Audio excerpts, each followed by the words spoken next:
क्या है बुलाक की धरती पर आज भी अदृश्य होकर भटक रही है परी राजकुमारी। यह कथा उस समय की है जब हैवलाक द्वीप का नाम हैवलाक नहीं पड़ा था। उन दिनों इस द्वीप पर मनुष्यों का वास नहीं था। यहाँ केवल सुंदर परियां आया करती थीं। वे हैवलाक में स्थित सरोवर में नहाती, खेलती और खिलखिलाती।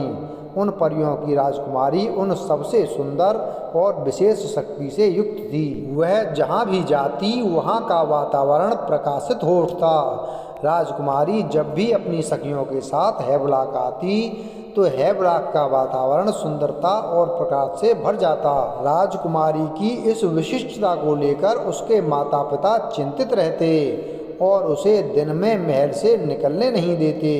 रात्रि को ही वह हैवलाक आ पाती। राजकुमारी बहुत दयालु और संवेदनशील थी। उससे किसी का दुख देखा नहीं जाता। यदि तितली या जुगनू भी दुखी होते तो राजकुमारी उनके दुख को दूर करने का पूरा प्रयास करती। एक बार हैवलाक के समुद्र तट पर भयावह तूफान आया। राजकुमारी की सखियों ने ऐसे तूफान में हैवलाक द्वीप पर जाने से मना कर दिया। राजकुमारी हैवलाक जाना चाहती थी, अतः उसने अकेले ही जाने का निश्चय किया। उस समय हैवलाक में तूफान के कारण गहन अंधकार छाया था। राजकुमारी के वहां पहुंचते ही समूचा द्वीप प्रकाशित हो उठा। राजकुमारी ने अपने पंख एक ओर रखे और सरोवर में उतरकर नहाने लगी। नहाने के बाद जब वह सरोवर से बाहर निकली तो उसने देखा कि सरोवर के पास एक युवक मूर्छित पड़ा हुआ है। वह युवक बहुत सुंदर था। राजकुमारी ने तब तक ऐसे किसी युवक को देखा ही नहीं था। इतने सुंदर युवक को इस तरह मूर्छित देखकर राजकुमारी का मन द्रवित हो उठा और उसने सरोवर का जल युवक के चेहरे पर छिड़का। युवक की मूर्छा टूट गई और वह उठ बैठा। होश में आते ही अपने सामने एक अत्यंत रूपवती युवती को देखकर वह युवक ठगासा रह गया। कुछ पल बाद उसने राजकुमारी से पूछा कि वह कौन है। मैं एक राजकुमारी हूँ और यह द्वीप मेरा है। राजकुमारी ने बताया, मैं भी एक राजकुमार हूँ। मेरा देश पूर्व दिशा में है। मैं अपने जहाज पर होकर समुद्री यात्रा पर निकला था। अचानक तूफान आ जाने के कारण मेरा जहाज समुद्र में डूब गया। मेरे साथी भी डूब गए। मैं किसी तरह इस द्वीप पर आ गया। शायद लहरों ने मुझे यहाँ पहुँचा दिया। उस युवक ने बताया, तुम चिंता मत करो। जब तक तूफान थम नहीं जाता तब तक तुम इस द्वीप पर रहो। मैं प्रतिदिन तुमसे मिलने आया करूँगी। राजकुमारी ने कहा।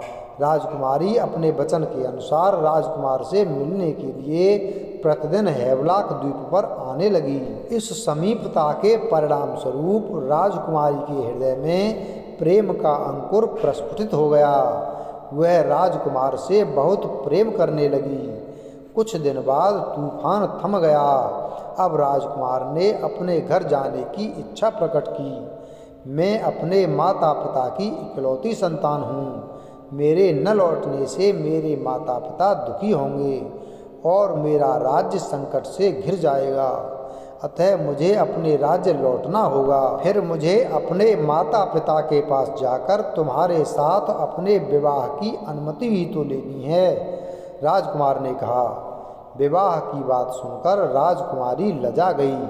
हाँ, तुम्हें अपने माता पिता से मिलने अवश्य जाना चाहिए, किंतु वादा करो कि तुम मुझे अपने साथ ले जाने वापस आओगे।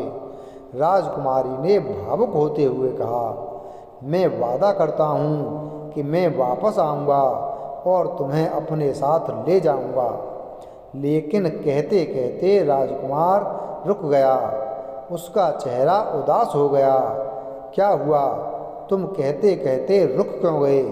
अपनी बात पूरी करो। राजकुमारी ने कहा। नहीं, जाने दो। राजकुमार ने टालने का प्रयास किया। नहीं, इस तरह बात अधूरी छोड़ना ठीक नहीं होता है। अपनी बात पूरी करो। राजकुमारी ने आग्रह किया। मैं जाना तो चाहता हूँ, किंतु जाऊँगा कैसे? न तो मेरे पास जहाज है न ही कोई और साधन। राजकुमार ने उदास होते हुए कहा, हाँ, यह तो तुमने सही कहा।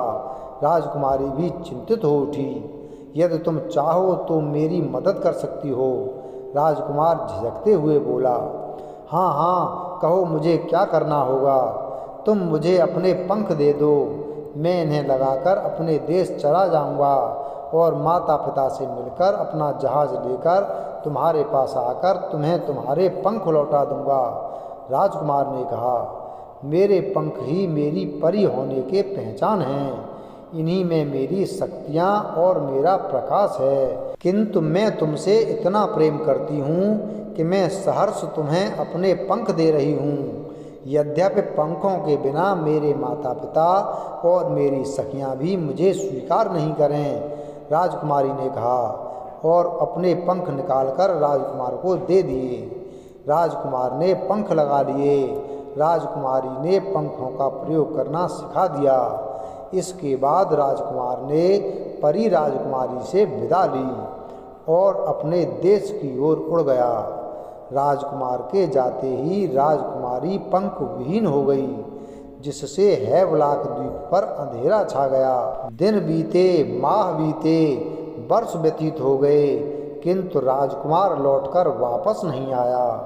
परी राजकुमारी द्वीप में सरोवर के पास अकेली घूमती और राजकुमार के लौटने की प्रतीक्षा करती। जब धीरे धीरे मनुष्यों ने हैवलाक की धरती पर आना जाना शुरू किया तो परी राजकुमारी अदृश्य होकर भटकने लगी। वह आज भी राजकुमार के लौटने की प्रतीक्षा कर रही है। अंडमानी आदिवासियों में यह विश्वास प्रचलित है कि हैवलाक द्वीप के सरोवर के किनारे राजकुमारी के सरोवर के पानी से भीगे हुए पदचिन्ह दिखाई देते हैं। वीडियो अगर पसंद आया हो तो वीडियो को लाइक करें, चैनल को सब्सक्राइब करें और बेल आइकन प्रेस करें। धन्यवाद।